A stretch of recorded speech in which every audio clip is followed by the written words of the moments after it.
Hello friends, मैं हूं doctor Arpana. आप सब लोगों का स्वागत है मेरे यूट्यूब चैनल में। मैं शेयर करती हूं आप लोगों के साथ हेल्थ टिप्स, साथ ही हम बात करते हैं डिजीजेस के बारे में, कैसे उनके सिम्टम्स के साथ डील किया जाए और होम्योपैथी कैसे आपको मदद कर सकती है। तो दोस्तों, आज हम लोग बात करेंगे CSF राइनोरिया के बारे में।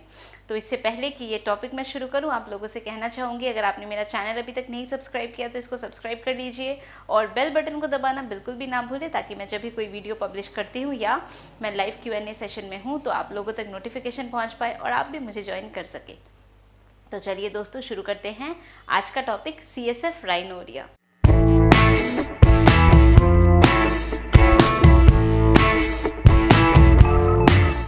तो CSF राइनोरिया, इसके बाद का क्या मतलब है या क्या इस बीमारी का मतलब है?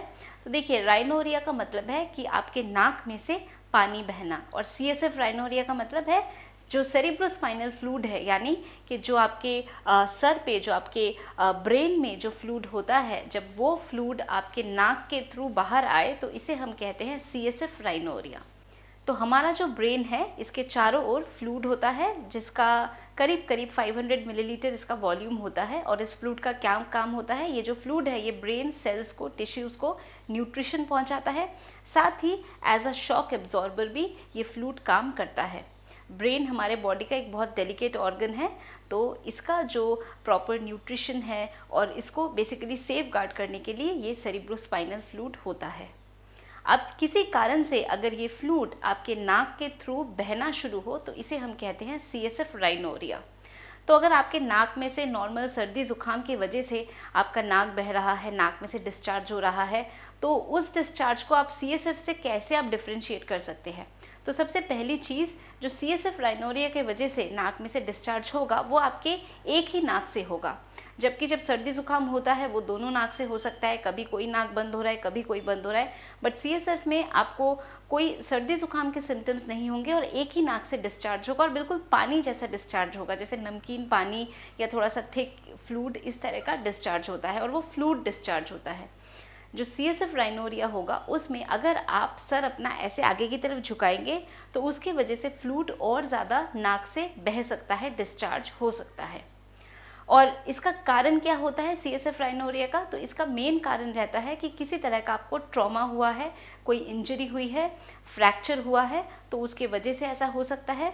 कई बारी जब साइनस की सर्जरी होती है तो साइनस की सर्जरी के कारण भी गलती से अगर आपको कोई ट्रॉमा हो जाता है बोन में, तो उसकी वजह से भी ये जो फ्लूइड है ये आपके नाक के थ्रू बह सकता है। अगर किसी तरह का ट्यूमर हो रहा है, ग्रोथ हो रहा है, जो पिट्यूटरी ग्लैंड है उसमें अगर कोई ट्यूमर या कोई ग्रोथ हो रहा है, तो उसकी वजह से भी जो ये CSF राइनोरिया है ये प्रॉब्लम आपको हो सकती है। कई बार अगर इंट्राक्रेनियल प्रेशर बढ़ जाए, यानी कि जो फ्लूइड आपके जो ब्रेन में फ्लूइड बनता है, सेरिब्रोस्पाइनल फ्लूइड बनता है, वो फ्लूइड बढ़ जाए, इंट्राक्रेनियल प्रेशर आपका बढ़ जाए, तो उस केस में भी जो फ्लूइड है वो आपके नाक से बह सकता है। तो ये हमारे पॉसिबल कारण है CSF राइनोरिया के। तो CSF राइनोरिया अगर है तो कैसे इसको हम डिस्टिंग्विश कर सकते हैं नॉर्मल सर्दी जुकाम से, वो मैंने आपको बताया। तो अगर ऐसा है तो इसका क्या ट्रीटमेंट होना चाहिए? तो दोस्तों, ट्रीटमेंट बताने से पहले देखिए, कोई भी अगर बीमारी है तो उसके लिए बीमारी का कारण समझना बहुत ज़्यादा ज़रूरी है, किस कारण से बीमारी हो रहा है, और अकॉर्डिंगली ट्रीटमेंट लेना बहुत ज़रूरी है।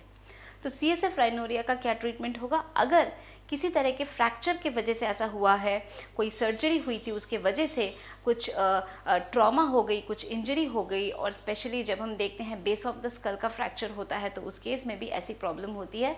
तो अगर कुछ फ्रैक्चर की प्रॉब्लम है या कोई बोनी डिफॉर्मिटी है जिसके वजह से ऐसी प्रॉब्लम हो रही है, तो उसको फिर सर्जिकल ट्रीटमेंट से ही उसको ठीक किया जा सकता है, उसको ट्रीट किया जा सकता है, क्योंकि वो इंजरी हो गई है, वो ट्रॉमा हो गया है, तो वहाँ पे आपको सर्जिकल इंटरवेंशन की ज़रूरत है। अगर आपके ब्रेन में जो इंट्राक्रेनियल प्रेशर है वो बढ़ रहा है, यानी सेरिब्रोस्पाइनल फ्लूइड ज़्यादा बन रहा है और इसके वजह से आपको प्रॉब्लम हो रही है, प्रेशर सर पे ज़्यादा बन रहा है, तो उस केस में जो मेडिसिन इंडिकेटेड है वो है हेडरा हेलिक्स। तो हेडरा हेलिक्स में हम क्या देखते हैं कि जो इंट्राक्रेनियल प्रेशर है वो बढ़ता है, फ्लूइड अंदर ज़्यादा बन रहा है, जिसकी वजह से आपको CSF राइनोरिया की प्रॉब्लम होती है। तो अगर ऐसे इंडिकेशंस हैं और फ्लूइड बढ़ने के कारण से आपको प्रॉब्लम हो रही है तो जो स्पेसिफिक मेडिसिन इस केस में यूज़ होती है वो है हेड्रा हेलिक्स।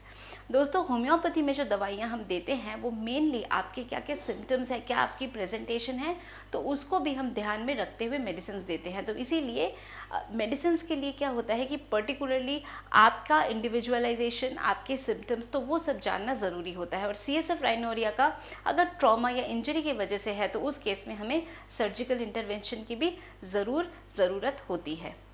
तो दोस्तों ये थी इन्फॉर्मेशन CSF राइनोरिया के बारे में। मैंने आप लोगों को बताया CSF राइनोरिया अगर है और नॉर्मल सर्दी ज़ुकाम है तो कैसे हम दोनों को डिस्टिंग्विश कर सकते हैं और क्या हमारा ट्रीटमेंट प्लान होना चाहिए। तो दोस्तों मैं उम्मीद करती हूँ कि अभी जो इन्फॉर्मेशन मैंने आप लोगों के साथ शेयर किया राइनोरिया के बारे में, CSF राइनोरिया के बारे में, आप लोगों ने इसको पसंद किया है तो इसको ज़रूर लाइक कर दीजिए, इस वीडियो को ज़रूर शेयर करिए अपने फ्रेंड्स, फैमिली, सब लोगों के साथ, ताकि बाकी लोग भी इस वीडियो का बेनिफिट उठा सके। अगर आपने मेरा चैनल अभी तक नहीं सब्सक्राइब किया तो इसको जल्दी से सब्सक्राइब कर लीजिए ताकि आप सारे इन्फॉर्मेटिव वीडियोज़ का बेनिफिट उठा सके। तो चलिए, जैसा मैं हमेशा कहती हूँ, खुश रहिए, मुस्कुराते रहिए, स्वस्थ रहिए। आज के लिए बस इतना ही। Thank you.